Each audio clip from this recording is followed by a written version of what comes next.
The festival lights danced across the streets of New Bizan Colony like fireflies in the night. Children ran between the food stalls, their laughter mixing with the music that filled the warm evening air. Minho Park clutched his cup of berry juice, his 8-year-old eyes wide with wonder at the visiting aliens.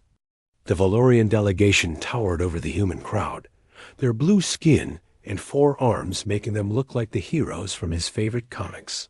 Minho didn't mean to bump into the tall soldier.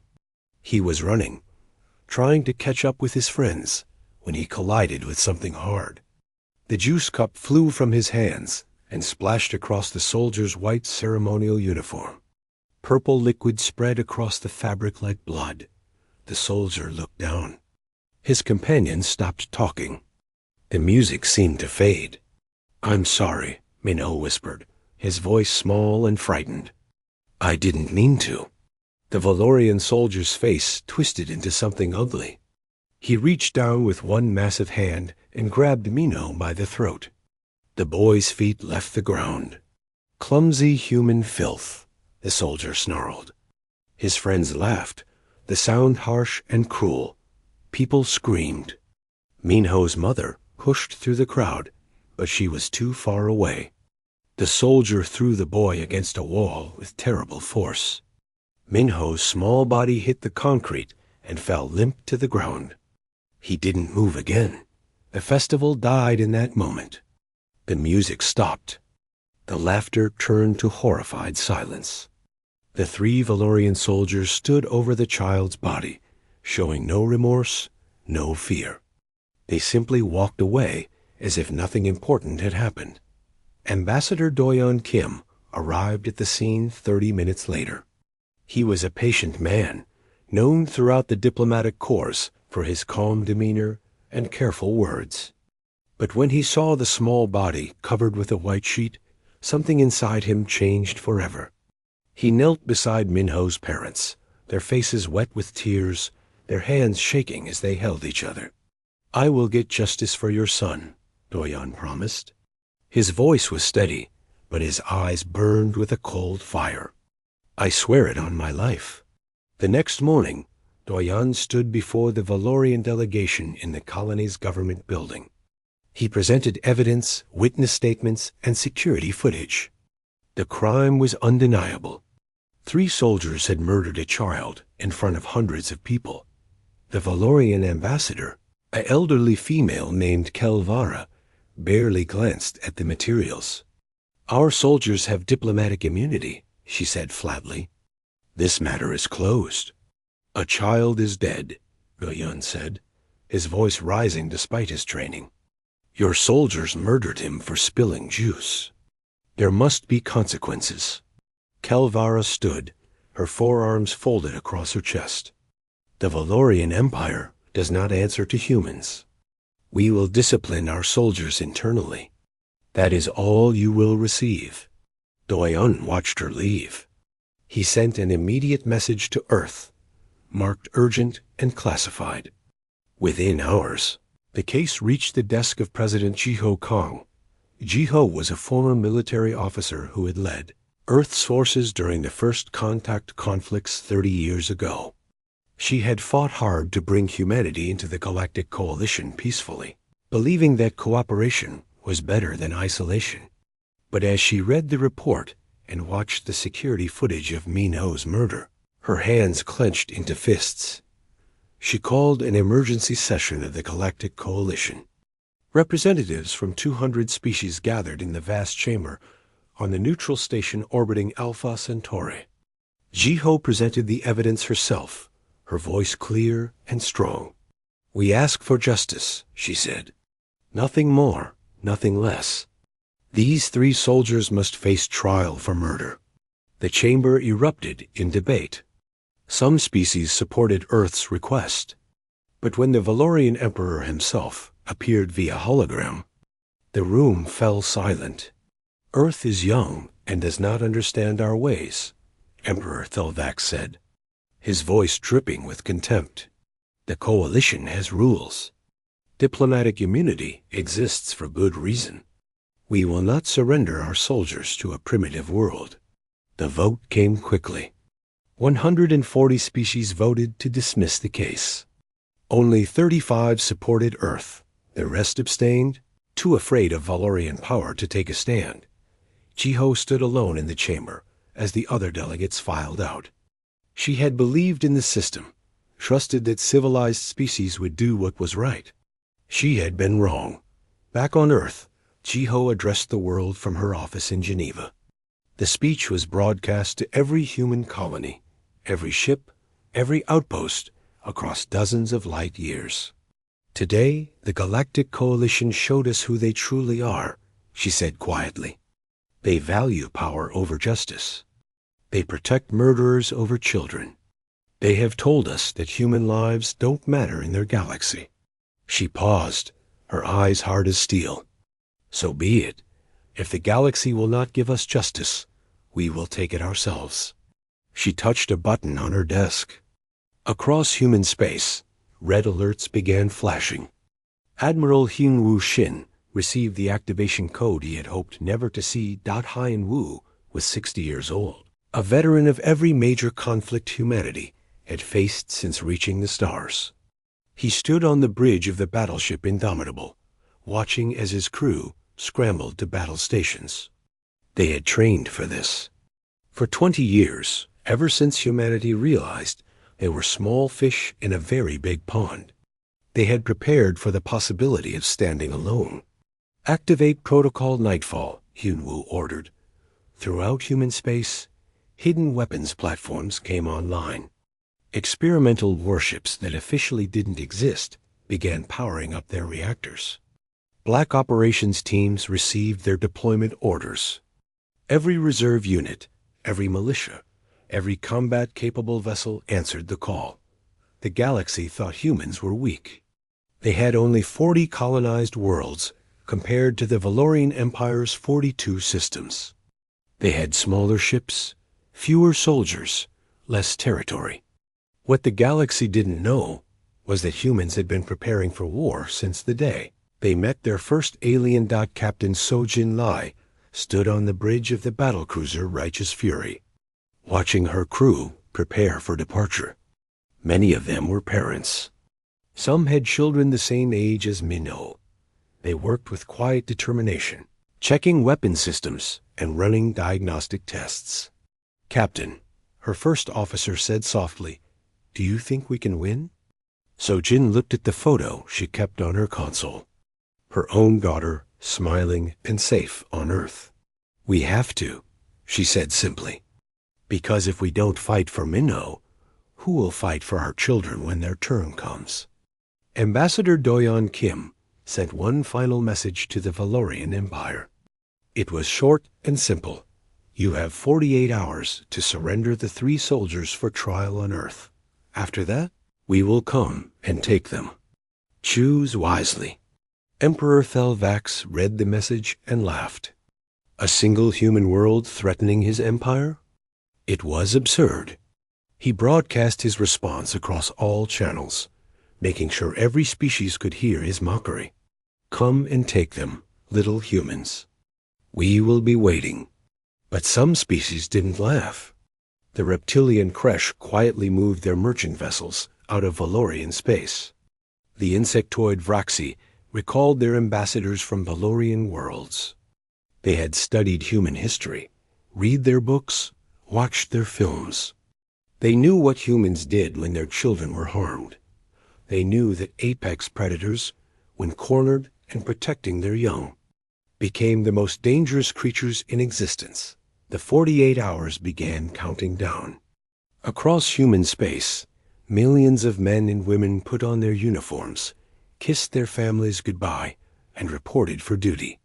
They knew the odds. They knew the risks. They went anyway, because some things are worth fighting for, no matter the cost. The countdown clock showed 36 hours remaining when Ambassador Doyon Kim stood before the Galactic Coalition Assembly once more. This time, he didn't come as a supplicant begging for justice.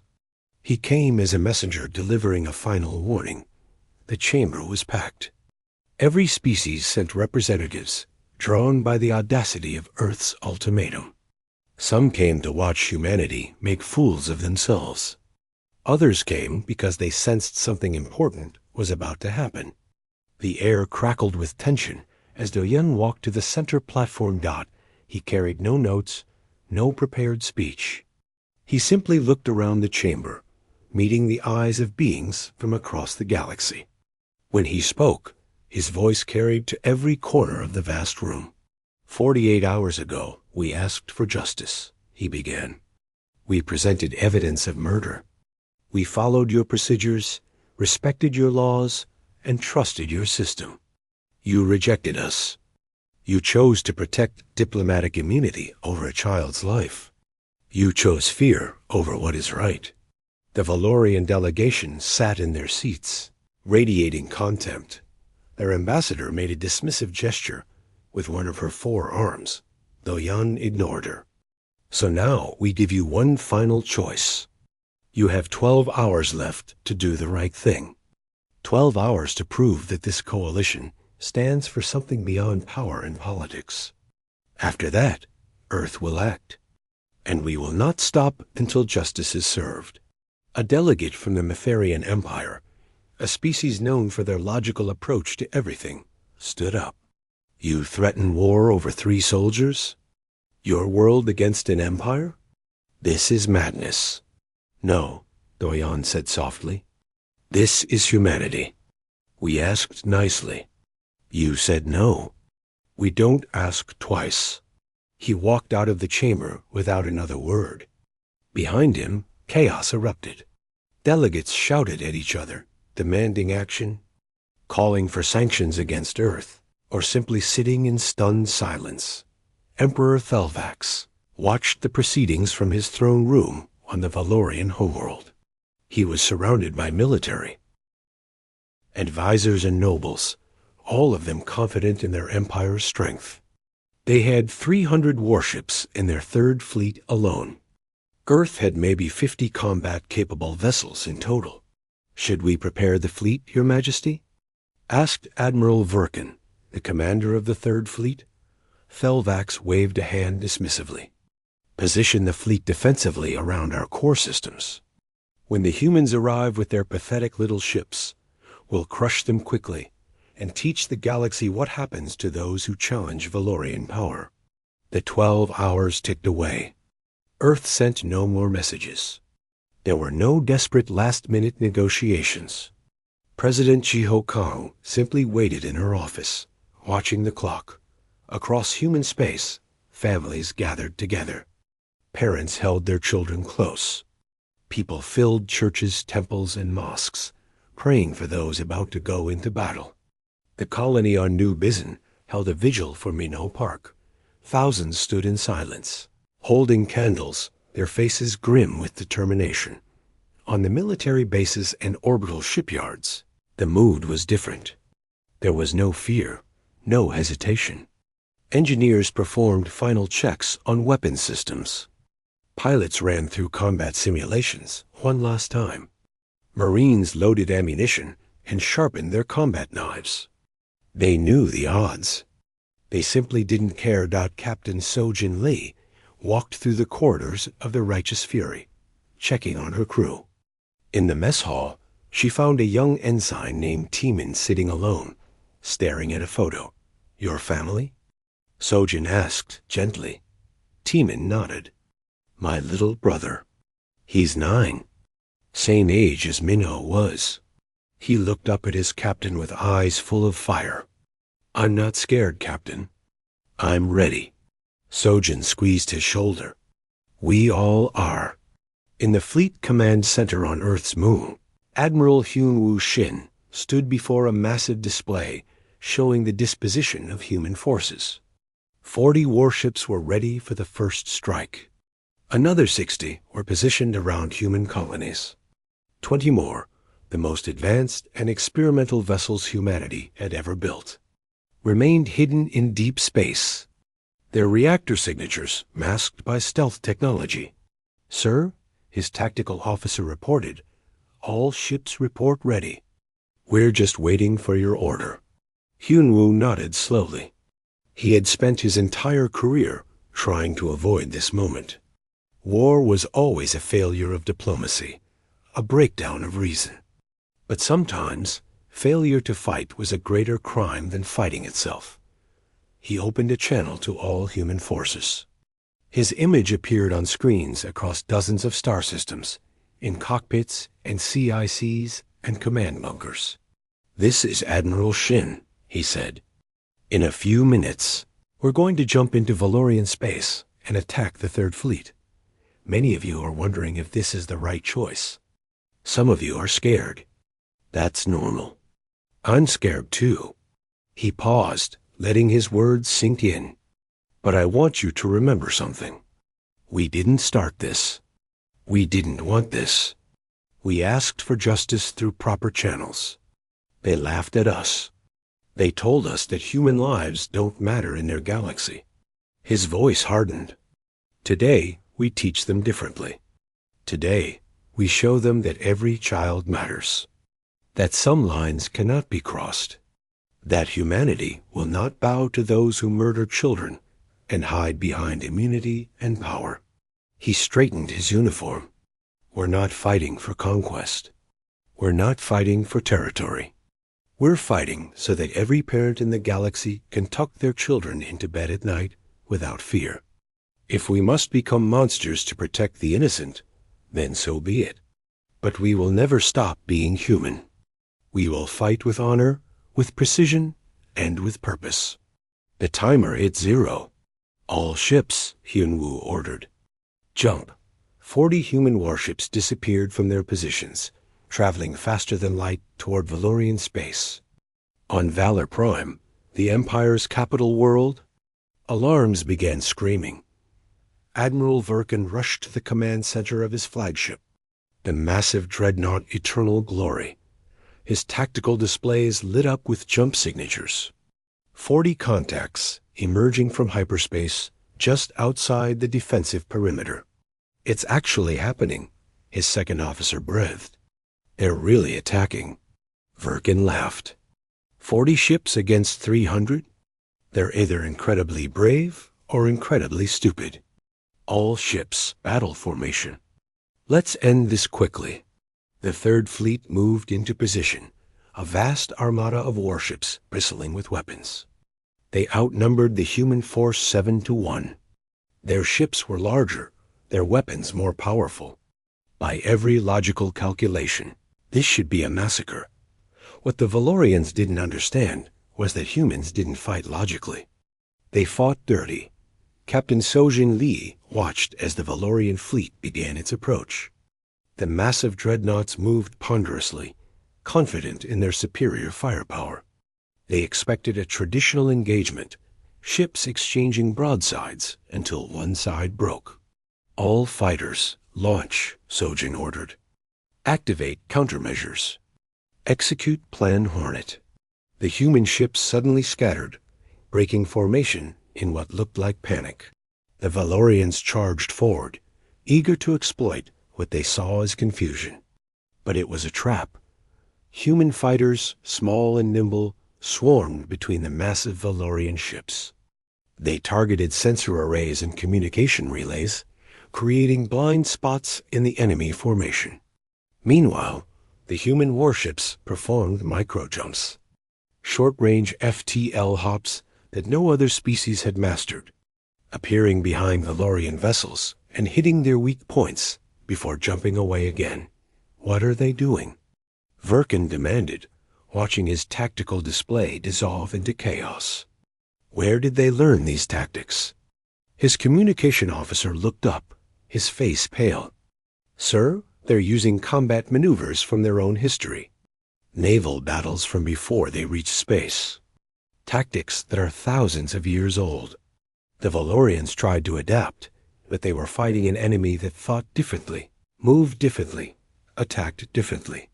Human ships used debris fields for cover, hiding in the wreckage of destroyed satellites. They coordinated their drone swarms with terrifying precision, overwhelming defensive systems through sheer numbers. And then Commander Junho Park made his move. Junho was Minho's uncle. He had volunteered for the most dangerous mission of the assault, piloting an experimental fighter loaded with kinetic kill missiles. These weapons had no explosives, no fancy energy systems.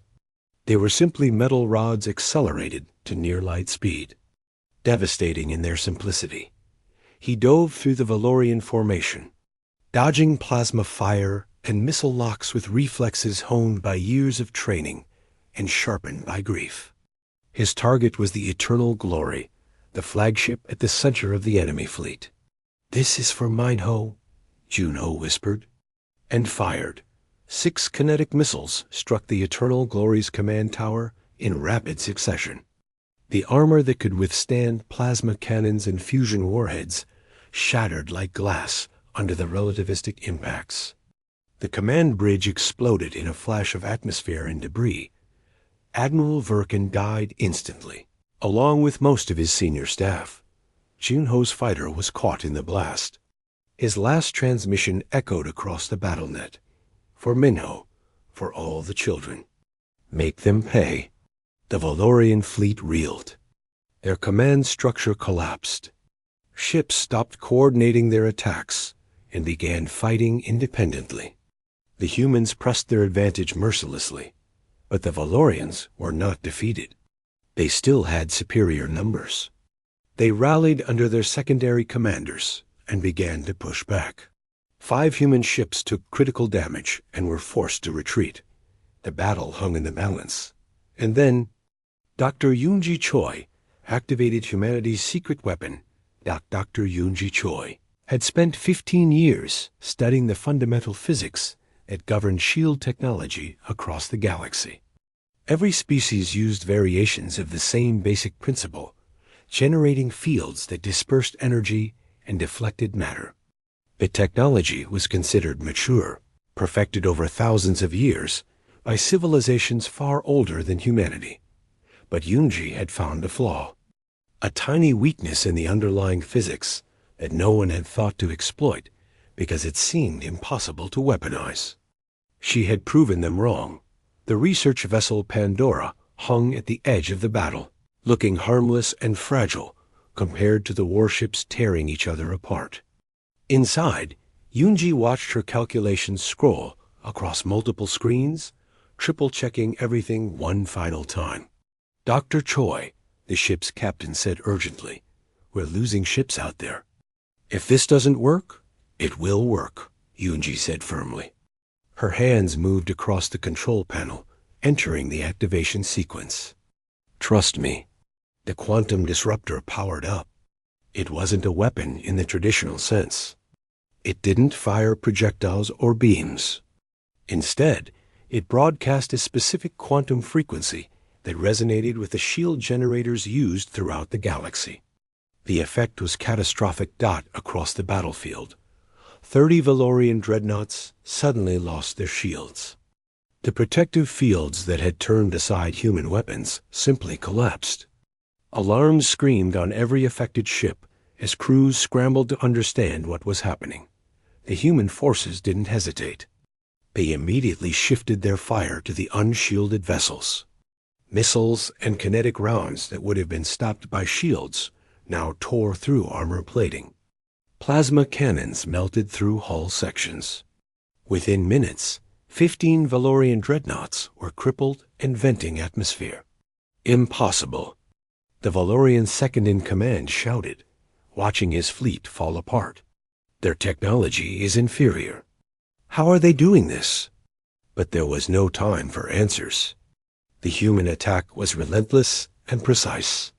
They targeted engines and weapon systems, disabling ships rather than destroying them when possible. This wasn't mindless slaughter. It was surgical dismantling of military capability. Captain Sojin Lee led a wing of destroyers against a Valorian carrier group. Her tactical officer fed her constant updates on enemy positions and shield status. When the disruptor knocked out shields on 3 carriers simultaneously, she struck without mercy. "All ships focus fire on the carrier Vengeful Pride. Take out her launch bays first, then her engines. I want her dead in the water." The Righteous Fury and her escorts poured fire into the massive carrier. Without shields, its size became a liability rather than an advantage. Explosions rippled across its hull as missiles found ammunition stores and fuel lines. Within minutes, the carrier was adrift, powerless and burning.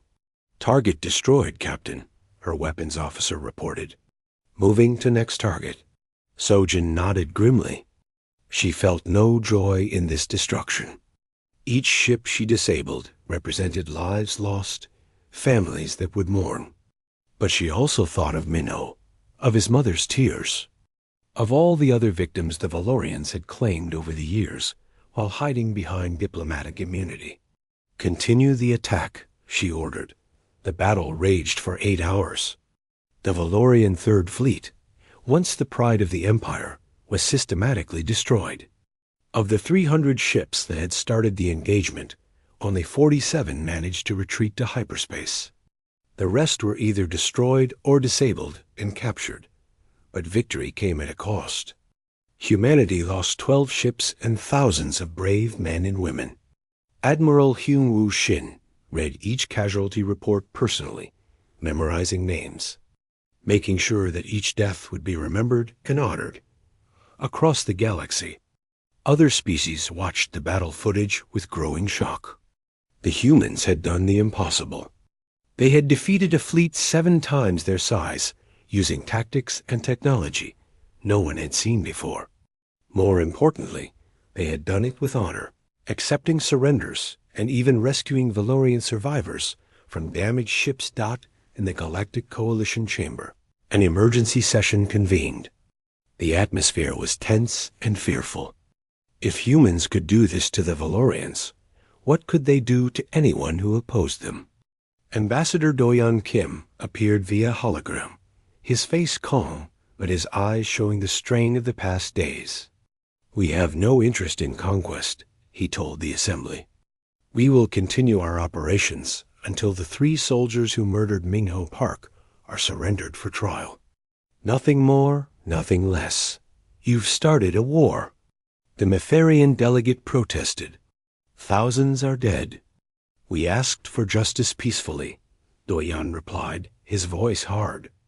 "You refused. The blood is on your hands, not ours. We gave you every chance to do the right thing." Emperor Thelvax appeared on the main display, his 4 arms spread in rage. "You dare attack my empire? You will pay for this aggression. I will not rest until Earth is reduced to radioactive dust." Doyon met the Emperor's gaze without flinching. "Then you will die trying. We're coming for those 3 soldiers. Stand aside or be destroyed. The choice is yours." The transmission ended. Earth forces began moving toward the next target, a major Valorian military shipyard in the Kellner system. Admiral Hyun-Woo Shin divided his forces, sending strike groups to hit multiple targets simultaneously. The Valorians tried to respond, but their command structure was in chaos. What the galaxy didn't know was that the war was already spreading beyond simple military engagements. Human intelligence operatives had been working in the shadows for weeks, and their efforts were about to bear fruit. On the Valorian prison world of Karak 7, political prisoners from dozens of species had been held for years without trial. The Galactic Coalition knew about the facility, but chose to ignore it, too afraid of Valorian power to demand inspections or accountability. Captain Sojin Lee led the assault on Karak 7 personally. Her Marines breached the facility's defenses with brutal efficiency, stunning guards and securing control points. They found 400 beings locked in tiny cells, some of them held for decades on charges like insulting Valorian officials or refusing trade deals. Among the prisoners was a Kresh diplomat named Shal Rex, who had been imprisoned for trying to report Valorian war crimes to the Coalition. When the Marines opened his cell, he stared at the human soldiers in disbelief. "Who are you?" He rasped, his voice weak from years of poor treatment. "We're from Earth," a Marine sergeant said, helping him stand. We're here to get you out. Why would you risk this? Carrack 7 is heavily defended. The sergeant smiled grimly.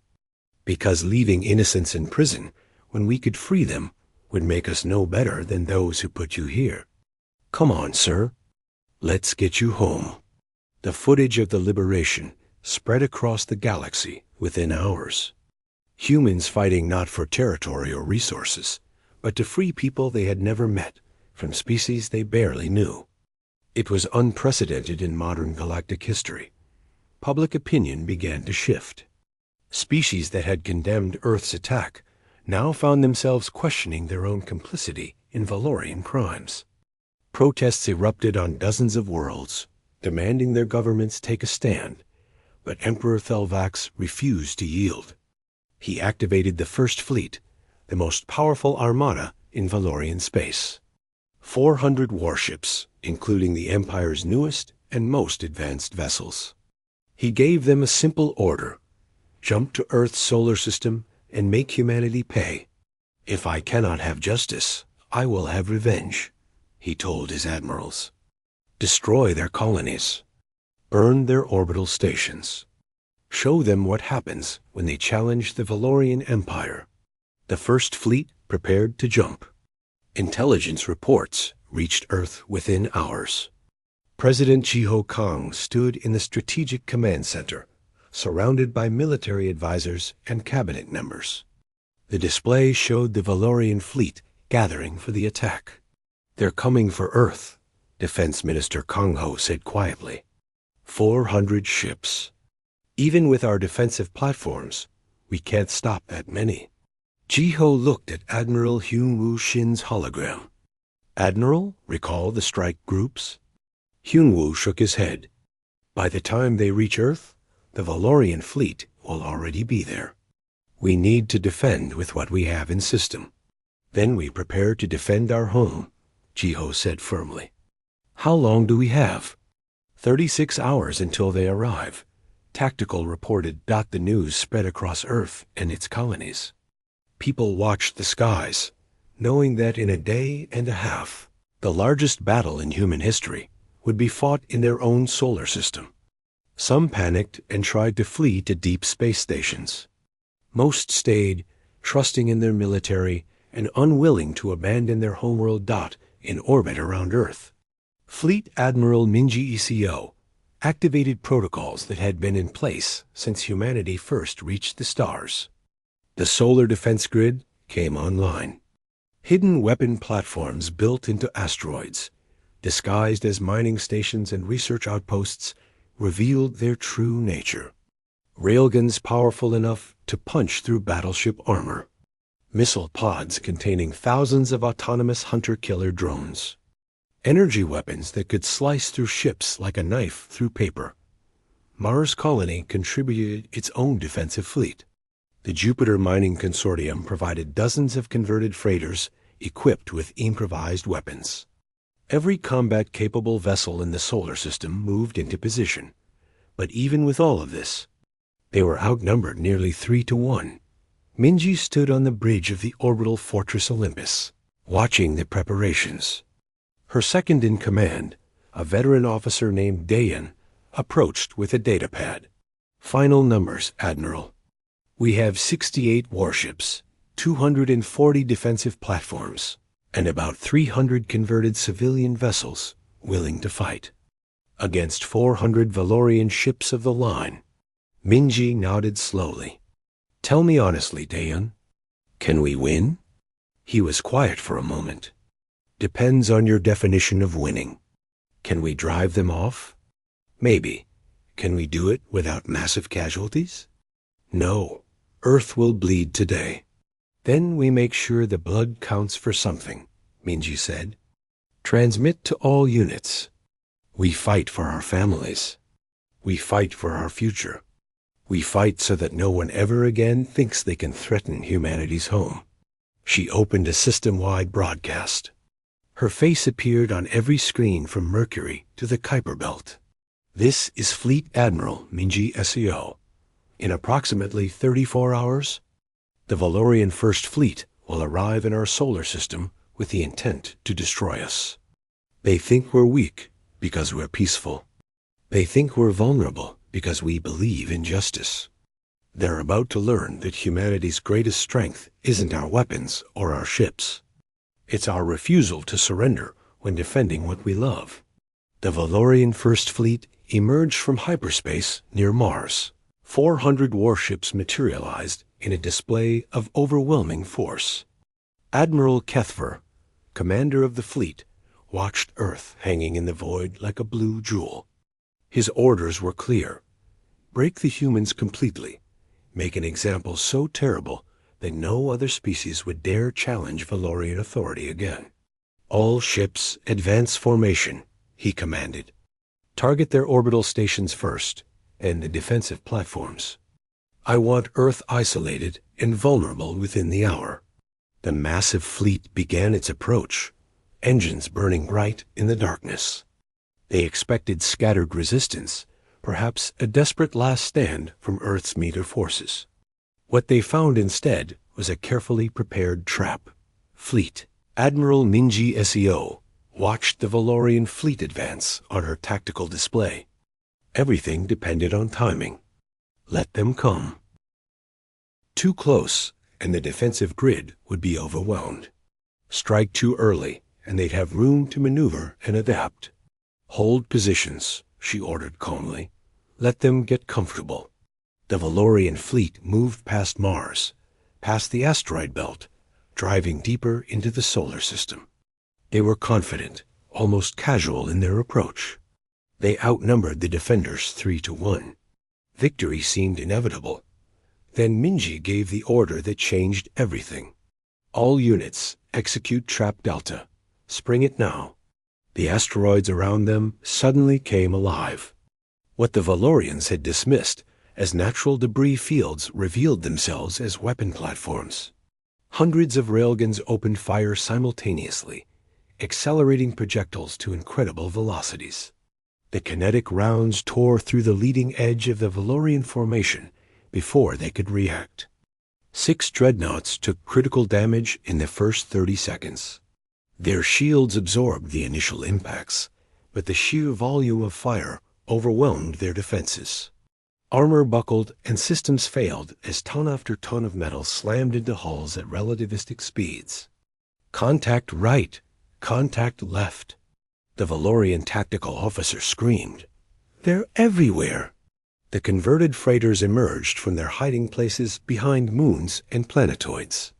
They weren't pretty or elegant, but they were effective. Each one carried thousands of autonomous attack drones, small and agile enough to slip through defensive fire.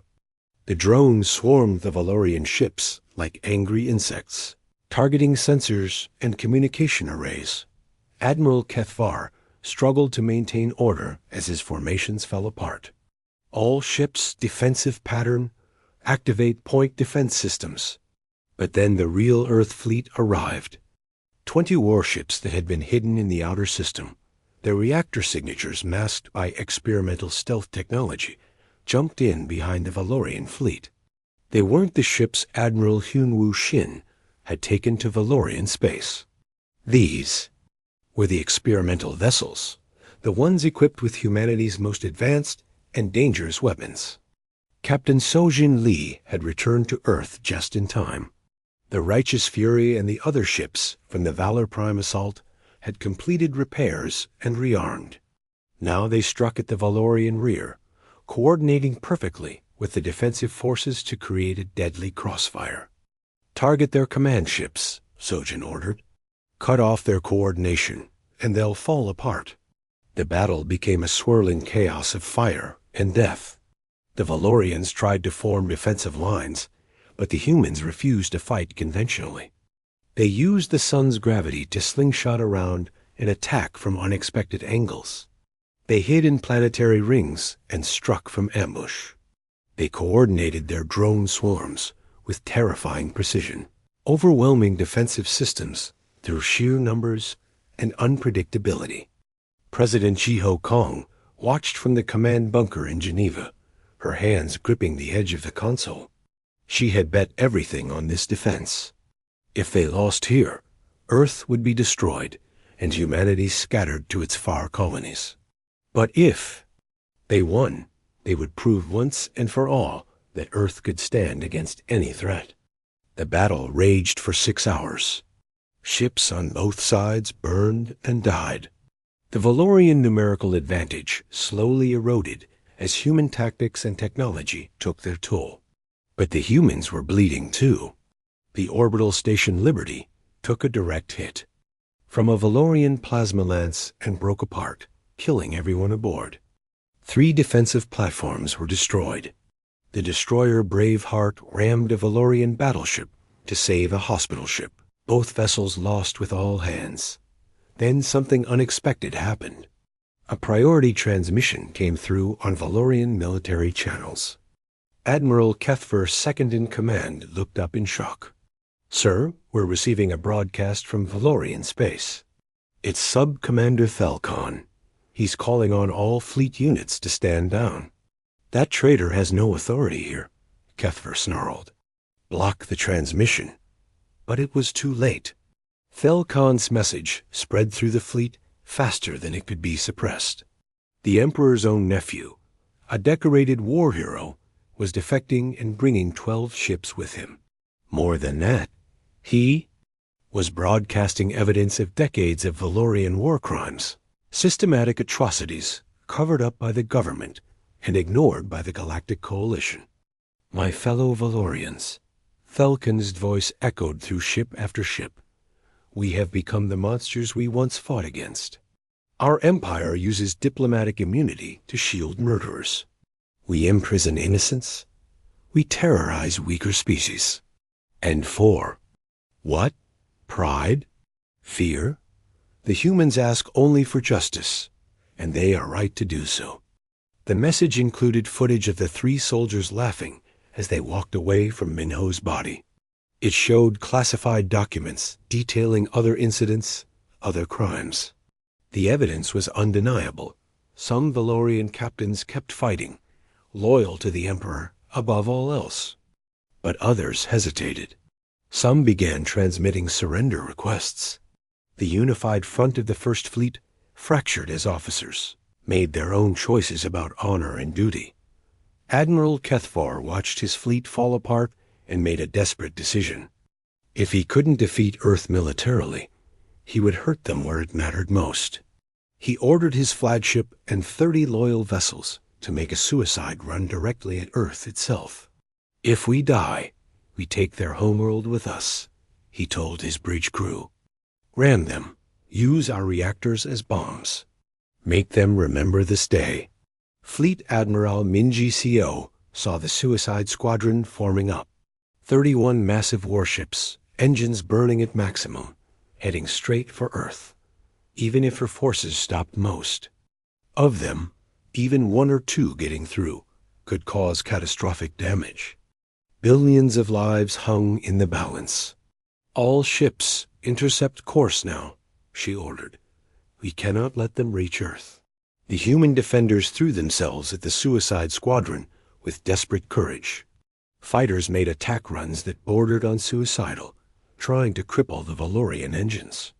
Destroyers positioned themselves in the path of dreadnoughts, trading their lives to buy seconds. The converted freighters that had used up their drones now simply rammed enemy vessels, civilian volunteers dying to protect their homeworld. But it wasn't enough. 5 Valorian ships broke through the defensive line, racing toward Earth's atmosphere with nothing left to stop them. Then President Jiho Kang activated the final layer of Earth's defense, the one they had hoped never to use. Hidden beneath the oceans and deep in the crust were weapons platforms built during the darkest days of human history, upgraded with modern technology, but no less terrible. Orbital strike lasers powerful enough to crack continents. Kinetic impactors that could shatter mountains. She gave the order knowing it would kill thousands on the Valorian ships. She gave it anyway, because the alternative was millions dead on Earth. The 5 ships died before reaching the atmosphere, torn apart by weapons fire so intense that it lit up the sky like a second sun. Admiral Kethvar's flagship, the Eternal Dominion, broke in half and burned up on re-entry, its wreckage falling into the Pacific Ocean. The battle was over.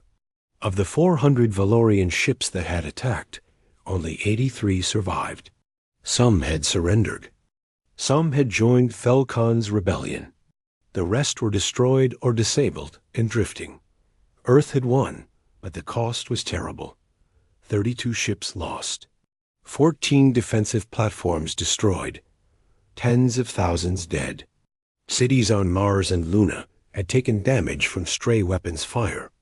The debris field in near-Earth orbit would take years to clean up. Min GCO stood on the bridge of Olympus, exhausted and hollow. She had won the greatest naval battle in human history. It felt nothing like victory, but across the galaxy, every species capable of monitoring the battle had watched in real time.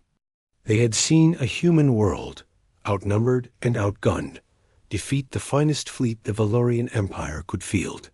They had seen humans fight with coordination and courage that defied rational explanation.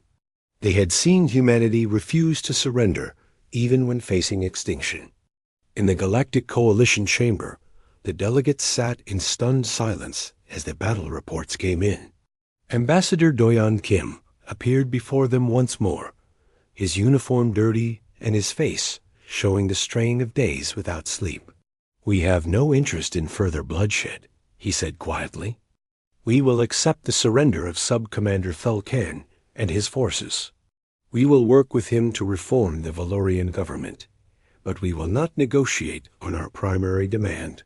The 3 soldiers who murdered Minho Park will stand trial on Earth. This is not optional. This is not debatable. This will happen." The Metherian delegate, who had been the most vocal opponent of Earth's actions, stood slowly. "On behalf of the Metherian Empire, I formally recognize humanity's right to prosecute this case. We will support your petition to reform coalition laws regarding diplomatic immunity." One by one, other delegates stood. Some did it because they believed it was right. Others did it because they were afraid of what humanity would do if denied again. Either way, the result was the same. The motion passed unanimously. The 3 Valorian soldiers would be surrendered to Earth for trial. The trial took place in The Hague, in the same building where humanity had once tried its own war criminals.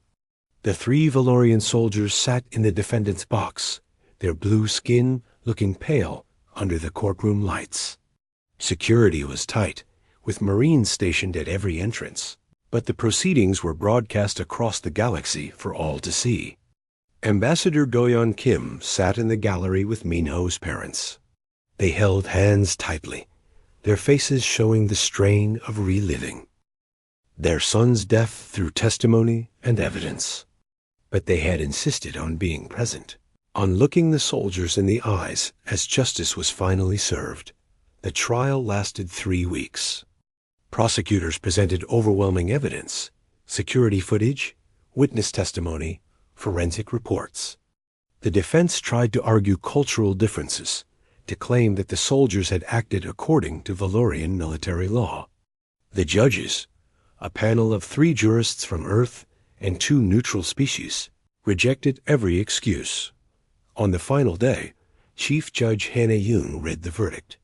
Her voice was clear and firm, carrying to every corner of the packed courtroom. "The court finds all 3 defendants guilty of first-degree murder," she announced.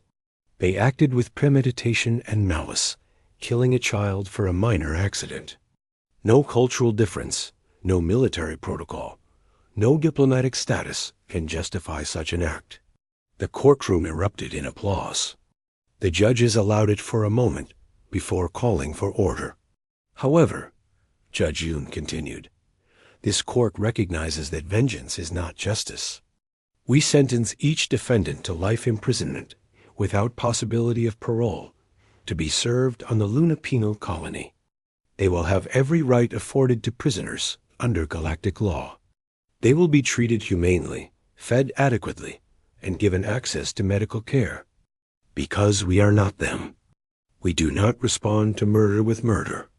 Minho's mother wept quietly. His father squeezed her hand, his own eyes wet with tears. It wasn't enough. Nothing could bring their son back. But it was something. It was justice. Do-Yun walked with them from the courtroom, past the crowds of reporters and protesters, both human and alien. Some species praised the verdict. Others called it too lenient or too harsh. He ignored them all. Is it over? Minho's mother asked him quietly. Yes, Do-Yun said. It's over. But the repercussions were just beginning. The Galactic Coalition convened an emergency summit to address what the delegates were calling the Earth Crisis. Representatives from every member species gathered to discuss the new reality. Humanity was no longer a minor power to be ignored or dismissed.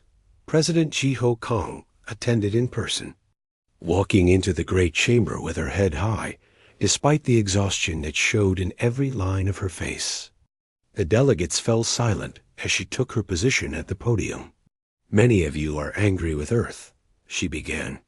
You believe we overreacted, that we should have accepted the Coalition's decision and moved on. Some of you call us warmongers, criminals, a danger to galactic peace. She paused, looking around the vast chamber. You're entitled to your opinions.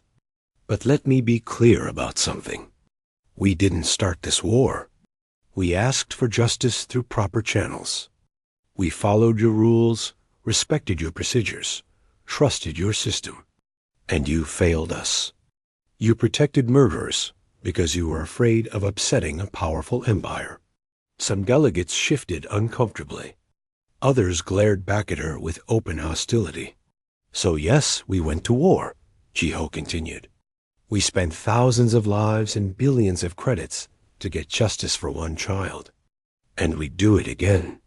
Because if we had accepted your verdict, if we had walked away and let those soldiers go free, what message would that send? That human lives don't matter? That our children are expendable? She leaned forward, her voice hardening. We will never accept that. We will be your allies, your trading partners, your friends. But understand this. If you harm our children, if you commit crimes and hide behind diplomatic immunity, if you think we'll bow to you because you're bigger or older or more powerful, you will learn the same lesson the Valorians learned. We are not prey. We are not weak. We are human, and we protect our own. The chamber erupted in debate. Some species applauded. Others demanded sanctions. The Metherian delegate called for calm and proposed immediate reforms to coalition law. After hours of heated discussion, the vote came. By a margin of 147 to 38, with 15 abstentions, the Galactic Coalition passed the Justice Reform Act. Diplomatic immunity could no longer be invoked for violent crimes. Mixed tribunals would handle cases involving multiple species. And Earth was offered a seat on the Coalition Security Council with full voting rights. Jiho accepted the council seat. But in her private quarters that night, she allowed herself to feel the weight of everything that had happened. The lives lost, the destruction, the fundamental shift in how the galaxy viewed humanity. They had won, but the price had been terrible. The Valorian Empire underwent massive changes. Emperor Thelvax was deposed and exiled to a remote colony world, stripped of his titles and authority. Sub-Commander Thelkan became the new leader, taking the title of High Chancellor rather than Emperor. He began systematic reforms, releasing political prisoners, prosecuting war criminals, and opening the Empire's records to coalition inspection. The process was painful and slow, but it was progress. Many Valorians resented humans for forcing these changes. Others, especially younger generations, welcomed the chance to rebuild their society on better foundations. Admiral Hyunwoo Shin retired from military service 6 months after the war ended. He returned to his home on Jeju Island, where he spent his days tending a small garden and watching the ocean. Reporters and historians came to interview him, asking about tactics and strategy, about how humanity had defeated such overwhelming odds. His answers were always simple. We fought for something worth fighting for. That made all the difference. Captain Sojin Lai took command of the new EDF flagship, the Remembrance, named in honor of all those who had died in the war. She continued to serve, determined to ensure that their sacrifice meant something. Her daughter visited her on the ship whenever possible, and Sojin made sure to tell her stories of the brave people who had fought and died to protect Earth. Dr. Yunji Choi became the most celebrated scientist in human space. Universities offered her positions.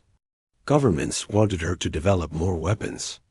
She turned them all down and instead focused on peaceful applications of her quantum theories.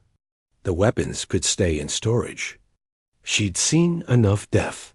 On New Bizan Colony, a memorial garden was dedicated to Minho Park.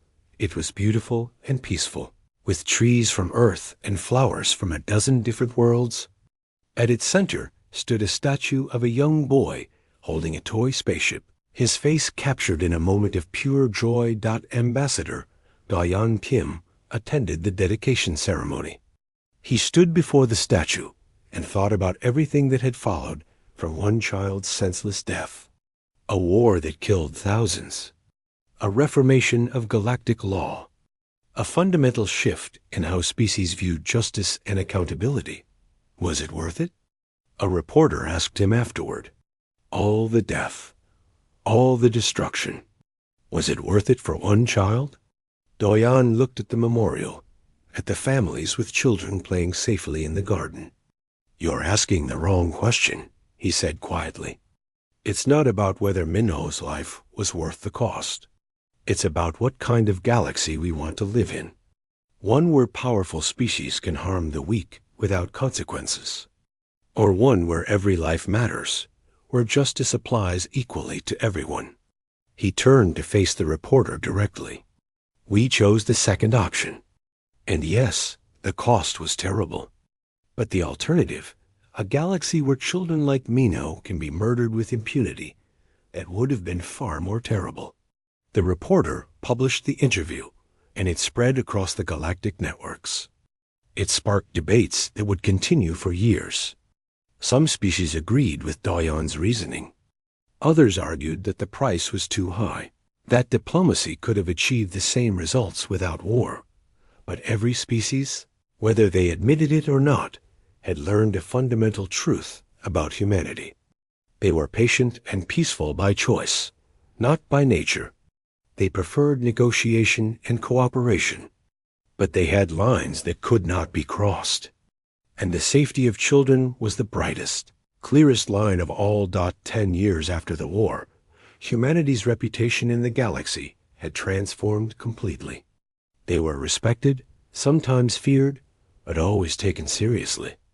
Other species sought them as allies, valuing their fierce loyalty and willingness to stand for principles even at great cost. The colonies thrived. Trade flourished. Humans worked alongside dozens of alien species on joint projects and shared goals. But military recruitment never suffered for lack of volunteers. Because every human, from the core worlds to the frontier colonies, remembered what had happened when someone threatened their children. In the rebuilt sections of Earth's orbital infrastructure, a plaque was installed listing the names of every human who died during the war. Thousands of names, each one representing someone who gave everything for justice. President Jiho Kong attended the unveiling, now white-haired but still commanding in her presence. She read some of the names aloud, slowly and clearly. Commander Junho Park, who died destroying the Valorian flagship. Lieutenant Temin Xiao, who held a breach point long enough for civilians to evacuate. Captain Jin Park, who rammed his destroyer into a Valorian dreadnought to save a hospital ship. Hundreds more, each one a story of sacrifice and courage. These people didn't die for glory or conquest, Jiho said to the assembled crowd.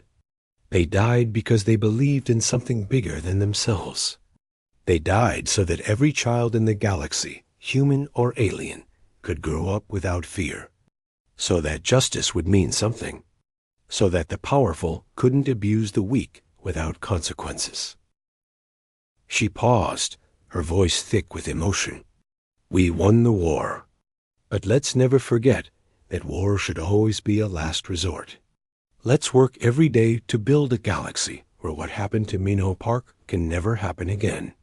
Where disputes are settled with words, not weapons. Where every species respects every other species. The crowd applauded, but it was subdued, respectful. This wasn't a celebration. It was a remembrance not far away, on dozens of worlds across the galaxy. Alien parents tucked their children into bed and told them stories. Some were tales of ancient heroes and mythical beasts. Others were newer stories, about the day the humans went to war for a single child. About the species that valued justice more than survival, that fought not to conquer, but to protect.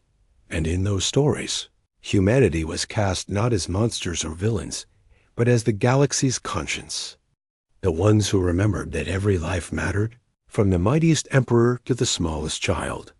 On Earth, in a small apartment in Seoul, Minho's parents watched the memorial ceremony on their screen. They were older now, their grief tempered by time, but never truly healed. They had created a foundation in their son's name, dedicated to protecting children's rights across the galaxy. Do you think he'd be proud? Minho's mother asked quietly. Of what came from his death? Her husband held her hand, thinking about the question.